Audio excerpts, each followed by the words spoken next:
क्या आपको अभी भी VLOOKUP यूज़ कर रहे हो? आपको VLOOKUP में एरर आ रही है? आप चाहते हो कि VLOOKUP से बेटर कोई ऑप्शन हो? तो जी हाँ, आज की वीडियो में हम उसी के बेटर ऑप्शन के बारे में बात करेंगे। उसका नाम है XLOOKUP। VLOOKUP में कई बार ज़्यादातर हम देखते हैं कि उसमें एरर शो होते हैं, कई बार हमारे कॉलम वगैरह मैच नहीं होते हैं और उसमें क्या होता है कि आप लेफ़्ट का कॉलम अगर आप लेना चाहो तो नहीं लग सकता। बट XLOOKUP में आप left, right, up and down सारी जगह से लुकअप लगा सकते हो, इसलिए एक्स लुकअप वी लुकअप से काफ़ी ज़्यादा बेहतर भी है।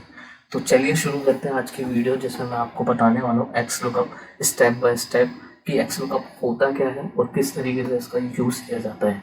तो सबसे पहले तो हम यहाँ पे डेटा है हमारे पास, इसमें हम चाहते हैं कि एक नेम ले लेते हैं नेहा गुप्ता। इसको हम सेलेक्ट करते हैं। देन हमें ये चाहिए कि इस नेम का बिल नंबर। तो बिल नंबर हम कैसे निकालेंगे? Is equal to X lookup.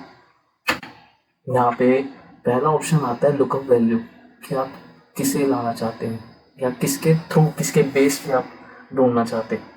तो नेहा गुप्ता इसे हम सेलेक्ट कर लेते हैं, कॉमा।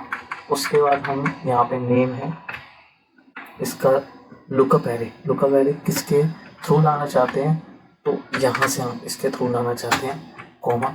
फिर उसके बाद नेक्स्ट ऑप्शन आता है आपके पास रिटर्न एरे। रिटर्न एरे का मतलब होता है कि आप किसको लाना चाहते हैं यहाँ पे। तो हमें बिल नंबर चाहिए, बिल नंबर के लिए हम उसको सेलेक्ट कर लेंगे एंड ब्रैकेट क्लोज करेंगे, देन एंटर। आप ये देख सकते हो नेहा गुप्ता का बिल नंबर 2004 यहाँ पे आ गया है। अगर मैं किसी दूसरे पेशेंट का दूसरे कस्टमर का नेम लेता हूँ, अंकित जैन। अंकित जैन का बिल नंबर यहाँ पे 2008 आ चुका है। तो अब ठीक इसी तरीके से हम प्रोडक्ट पे जाते हैं। अब एक चीज़ आप नोटिस करना, क्योंकि प्रोडक्ट नेम हमारा है राइट साइड में और हमें यहाँ पे नेम चाहिए, नेम जो कि है लेफ्ट साइड में। अगर हम VLOOKUP लगाते तो यहाँ पे 100% हमारा एरर आता है, क्योंकि जैसा कि आप जानते भी हो कि VLOOKUP लेफ्ट साइड में काम नहीं करता। बट XLOOKUP की यही खासियत है कि ये लेफ्ट, राइट, अप, डाउन सारी जगह काम करता है। तो सपोज करो हम यहाँ पे एक प्रोडक्ट ले लेते हैं इरेजर। यहाँ पे मैं इसे कॉपी करके पेस्ट कर देता हूँ। सिमिलरली यहाँ पे लगाएंगे XLOOKUP, टैब से सेलेक्ट कर लेंगे। हमें सबसे पहले हमें चाहिए लुकअप वैल्यू में इरेजर, किसके बेस पे चाहिए। यहाँ पे प्रोडक्ट पे सारे हम सेलेक्ट कर लेते हैं। देन हमारा आता है रिटर्न एरे। रिटर्न एरे में हमें क्या यहाँ पे चाहिए, नेम। तो हम इस नेम को सेलेक्ट कर लेंगे, देन ब्रैकेट क्लोज करेंगे, देन एंटर। आप ये देखिए रोहित वर्मा, इरेजर पे रोहित वर्मा का नाम आया है ये। अगर मैं यहाँ पे मार्कर करता हूँ तो यहाँ पे ऑटोमेटिकली ये नेम चेंज हो जाएगा, नेहा गुप्ता। इसी तरीके से अगर मैं ग्लू करता हूँ तो ग्लू का काम हो जाएगा पूजा पटेल। ये देखिए। अब ठीक इसी तरीके से हम एक और फॉर्मूला यूज़ करके देख लेते हैं और इसमें थोड़ा सा मैं आपको डिफरेंट सिखाने वाला हूँ। जैसे सपोज करो यहाँ पे हम एक प्रोडक्ट और ले लेते हैं, स्केल। अब यहाँ पे हमें टोटल सेल चाहिए।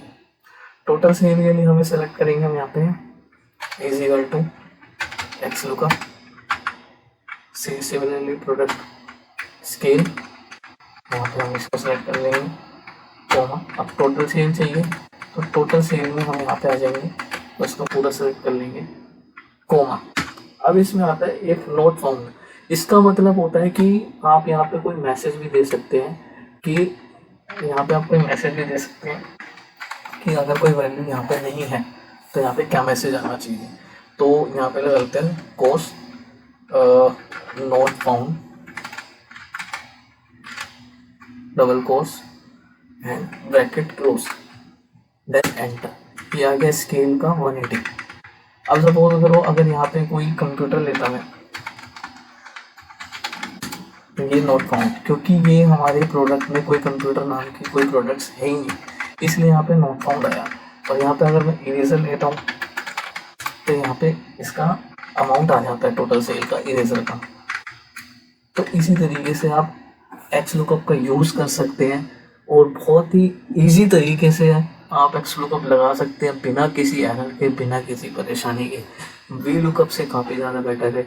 और हमारे चैनल को इसी तरीके से प्यार करें, लाइक करें, शेयर करें, सब्सक्राइब करें, जिससे आने वाली ऐसी यूज़फुल वीडियोस की नोटिफिकेशन आप तक पहुंचती रहे। तब तक के लिए धन्यवाद।